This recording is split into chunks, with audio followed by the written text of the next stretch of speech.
We're all set for the next chapter. Yeah, I was just about to come find you. Let's see what it says. Now sprout to life the story's seeds, stirred by wind-borne melodies. Then on that breeze the music leaves, fading into distant memories. Seek the place where wind and tale entwine, and once there, make 3 riddles into verse, and 3 melodies into song. For in poetry and song will this story start to blossom. Come on! Another riddle? All that talk about wind and melodies? What do you think the answer could be?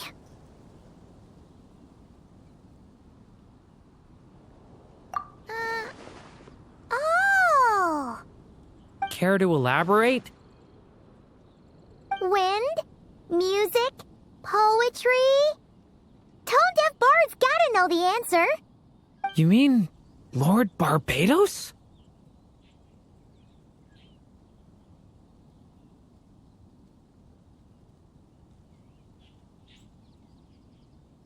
Albedo introduced us when I first arrived in Mondstadt. I mean, someone like me was bound to catch his eye sooner or later. It's better that it's out in the open anyway. Now, how should we track him down?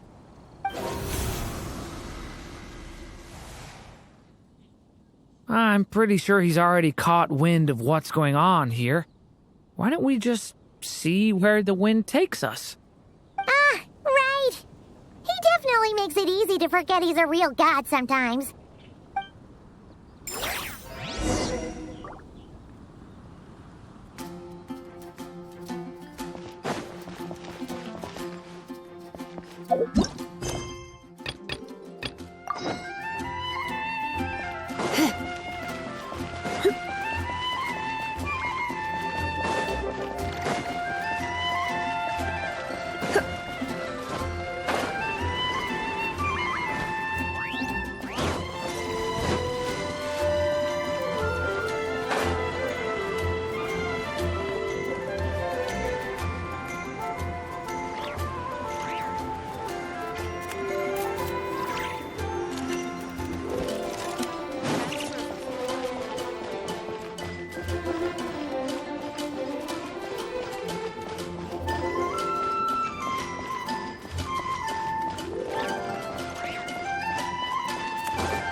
Traveler, Paimon! What a sight for sore eyes!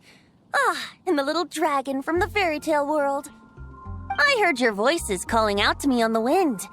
Something about needing help with a riddle?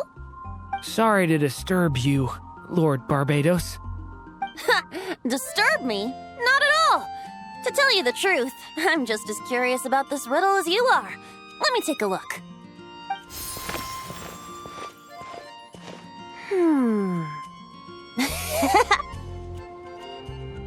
What is it? Did you figure out the answer? 3 riddles and 3 melodies. That sure takes me back. The answer you seek lies hidden in memory. Looks like running to Tone-Deaf Bard was the right call after all. Long ago, those mages came to Mondstadt, seeking to test their strength against mine. But I replied, let us make music, not war, and resolve our conflicts through song. So I strummed my lyre and sang them this verse. O wind, welcome now, my guests. Pass through verdant leaves unseen, where shape your formless self may take, and offer up a graceful scene, a fleeting gift for welcome's sake. Leap at the edge of a sea of clouds where land meets sky and sky meets ground. There frighten off the noisy crowds and bring my guests a calm profound. Fly beneath the stars up high where mortal noise is swept aside, that my dear guests with starry eyes may share the dreams they hold inside. Now go to where I vowed to keep a quiet spot for them to sleep. No clash, no contest bars the way, just tea and mirth to fill the day. There you have it, the 3 melodies.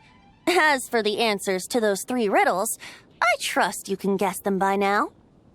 The woods, the edge of a cliff, and the sky? Correct!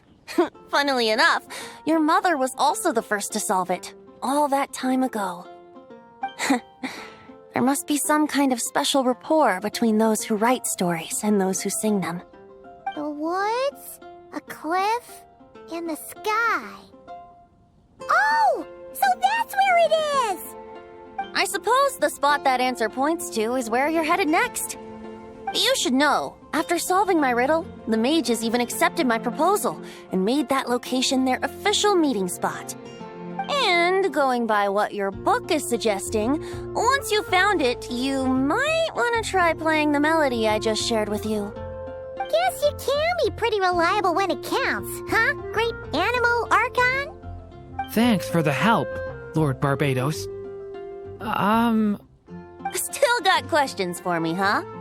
Yeah, you must have read countless tales in your time, being a wandering bard and all. In your experience, why might an author consider a story unfinished? Unfinished? Well, I guess if there's something left to accomplish in the story, or, if the last line goes, "To be continued." Huh? Wow, your helpfulness lasted for like 1 second. In all seriousness, I would think the answer to that question lies in your mother's story itself. It's not my place to pry any further. All right then, we should get going.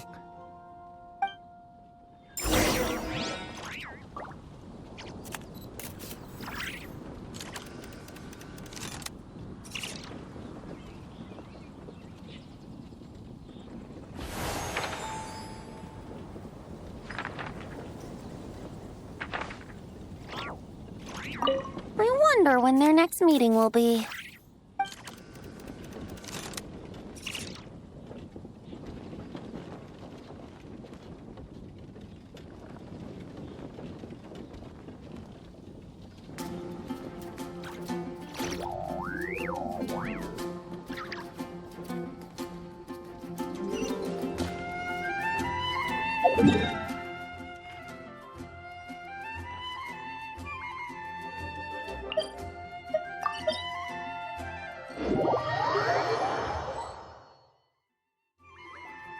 Okay, we're here!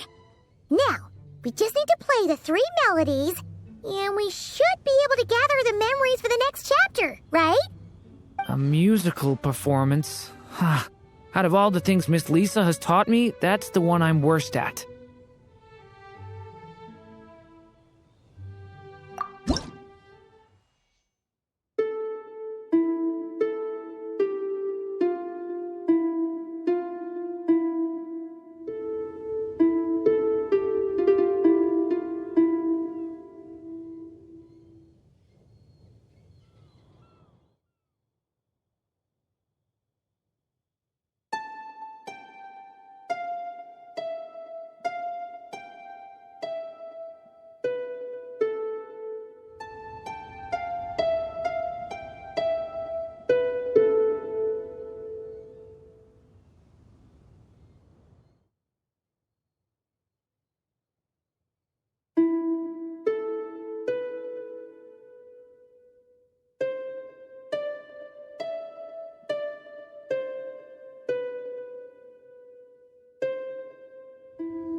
Even a war that shook the world could not halt the witches' gatherings. Yet even so, with the passing of time, 3 of their teacups no longer came to be set. The witches did not linger long in sorrow, for the story witch had brought glad tidings of her own. Born was her dragon child, safe and sound. Her fellow witches offered up their blessings, eagerly debating how to celebrate the child's birth.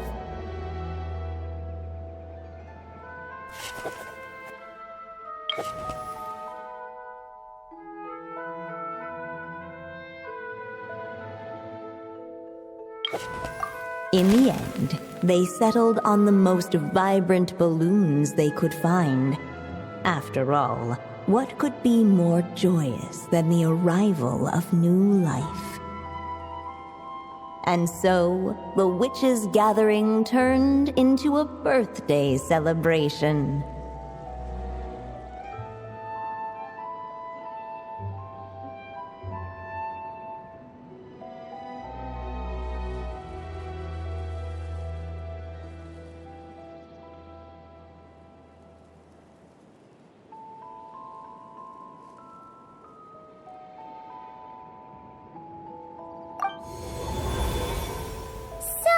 We're back in the story world, huh? As if from nowhere, new guests appeared at the witches' table. Perhaps they too had come to celebrate the dragon child's birthday. Yet while everyone else was busy thinking about what kind of gift to offer, these 3 seemed to have come empty-handed. Hardly the recipe for a warm welcome to a birthday party, now is it?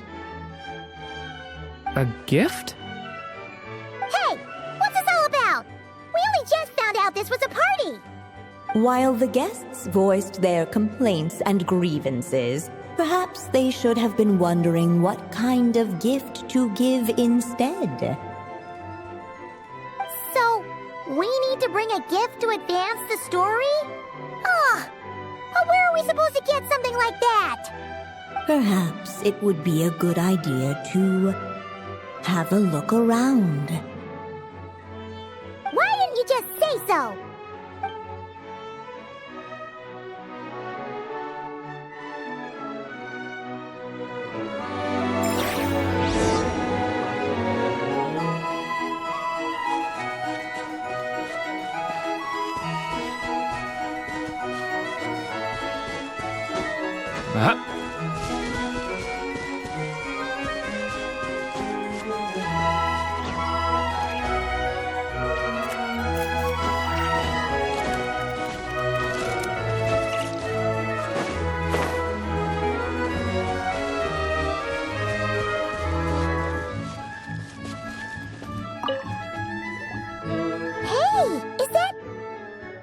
Other Durin?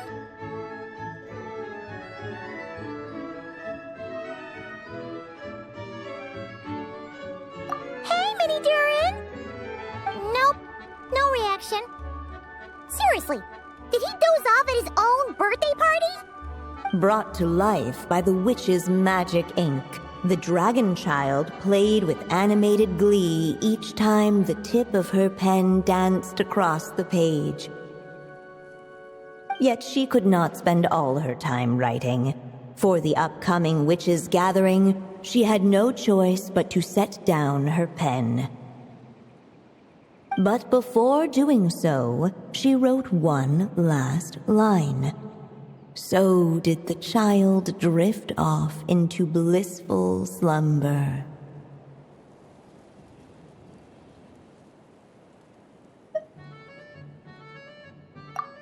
That's a bit convenient.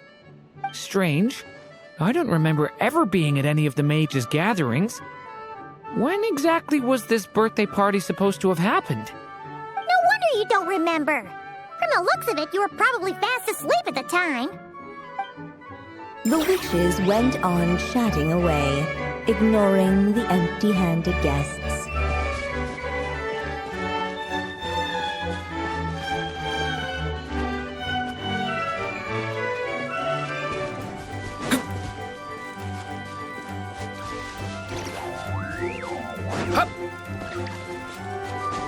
No mark had been left on the page ahead. The group found themselves unable to move forward. Hey! Could we use these as gifts, maybe? At last, the guests found something to give the dragon child. Guess that's a yes, then. Which one should we go for? Still, the guests wondered, what kind of gift might the little dragon really want? Should they put a warrior's sword in his hand and send him out on an unstoppable quest to save the world? Or perhaps a wandering hero's slingshot and the promise of a life of endless, uncharted adventure? Or maybe even a scholar's tome and the chance to take on all the world's unsolved mysteries. Okay. Wow. That's a lot of pressure all of a sudden. Oh yeah! Technically, we're actually picking a gift for you. So, which one would you prefer? You want me to choose? Wow, this feels kinda special. How come? For as long as I can remember, I've spent most of my time living in the stories my mother created. I always thought my mother had everything written out for me already, just like the toy figures in Constellation Metropole. What I wanted to do with my own future. That's something I've never really thought about. What did I want back then? This is the first time I've ever asked myself that question. Sounds like this is the perfect opportunity to answer it then. It's been a while since you left Simulanka, and after everything that's happened, it might be about time to start thinking about your future. Then let me give it some thought.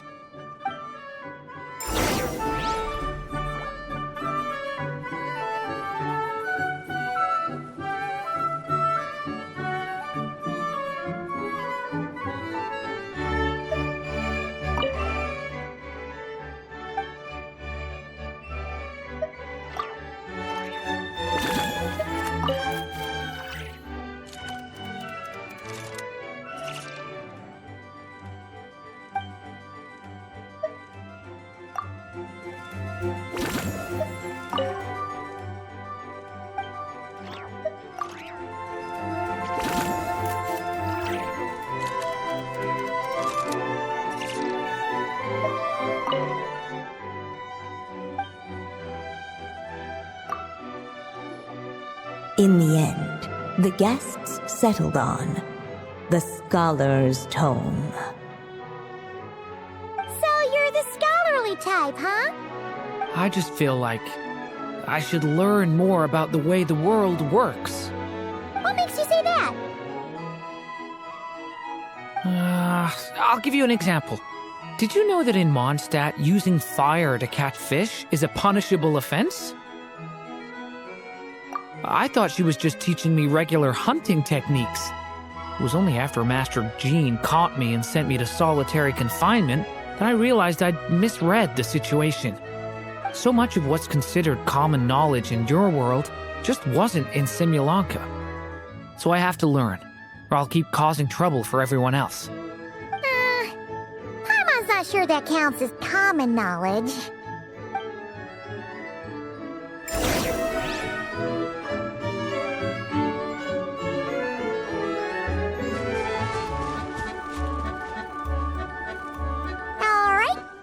Let us in now that we've got a gift, right?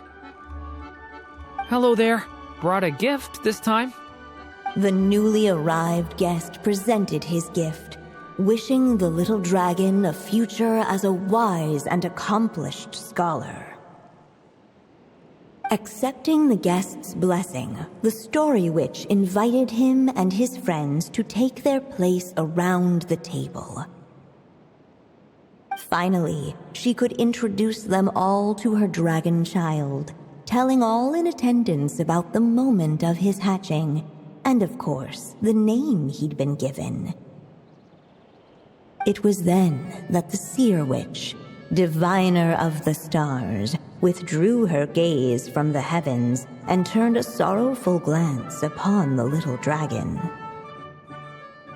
You gave him the same name as that evil dragon? That's right.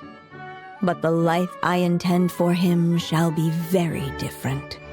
What folly to love so blindly. For as you must know, a name is the mirror of destiny itself. He who bears an evil dragon's name must also inherit the fate of its previous owner. His fate has been foretold. Then I'll rewrite it. The witches at the table fell silent, for they knew the Seer Witch's words had never once proven wrong. Yet, just as clearly, they recognized the Story Witch's resolve, for there is scarce a force in this world more fearsome than a mother's love. At last, the Merry Witch stepped forward, dispelling the uneasy silence. So be it. Then we'll all lend a hand. Together, we shall rewrite this child's fate. You mean to defy one of the fundamental rules of this world? I refuse to be shackled by such rules. Besides, this is a witches' gathering, is it not? What could be more fitting a subject for this occasion than to defy them? Oh? Sounds like an interesting experiment. I suppose, were we to succeed in this endeavor, we might bring a touch of wonder to this otherwise dreary sky of stars. The Merry Witch finally talked them all round, just like she had done many times before.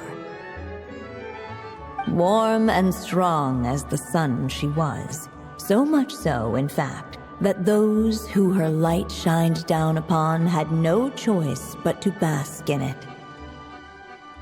And so the witches readied their gifts, 3 marvels of the cosmos. For this child, I shall decipher the ravings of the heavens and lay bare before him the trickery of fate. For this child, I shall leave a formula powerful enough to unravel the very origins of this world, that he may seek another solution for the conundrum of his life. For this child, I shall call upon wondrous magic to make possible his impossible wish. All the Story Witch had was the pen in her hand, yet with the love that flowed from it, she resolved to bring forth a marvel of her own. For this child, I shall leave behind the last story I will ever write, and with it, a path to an ending yet untold. With the witch's blessings given and received, the little dragon's fate at last began to turn. In the midst of the dragon child's birthday celebration, the Seer Witch proclaimed her prophecy. The child had been given the evil dragon's name, and with it, the burden of its fate. But hearing this, the Story Witch vowed to rewrite it all, for such was her love and resolve. And so the other witches offered their gifts in turn, marvels as rare as any in the cosmos. Together, they sought to test one of the fundamental laws of this world, in part to support a mother's love, and in part to sate their own curiosity. Oh, and I almost forgot. Our new guests came bearing blessings of their own. Who knows?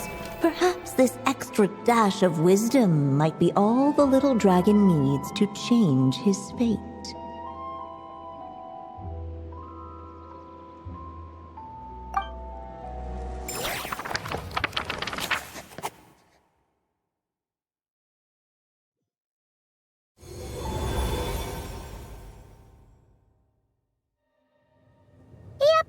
Looks like we've completed this chapter, too. Those witches in the story were the mages of the Hexen Circle, right? They sure seem to care a lot about you, Durin. But, Paimon kinda had trouble following their conversation. Just a bunch of mystery, as usual. The evil dragon's fate. Oh, is that what you're worried about? But didn't we already take care of that?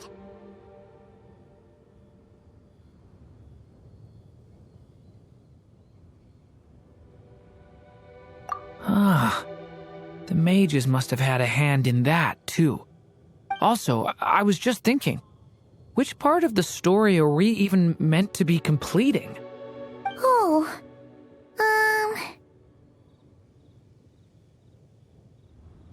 It feels less like we're filling in the gaps and more like we're adding something new altogether. But we use the ink, right? And the book hasn't given us any more clues, so that must mean our task is complete. At least for now. Yeah, I guess we're doing something right.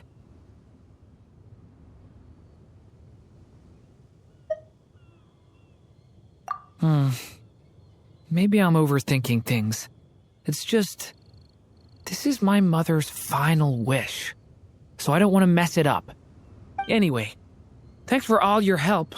I'll let you know as soon as the book reveals a hint about the next chapter. Okay then. See you in the next chapter.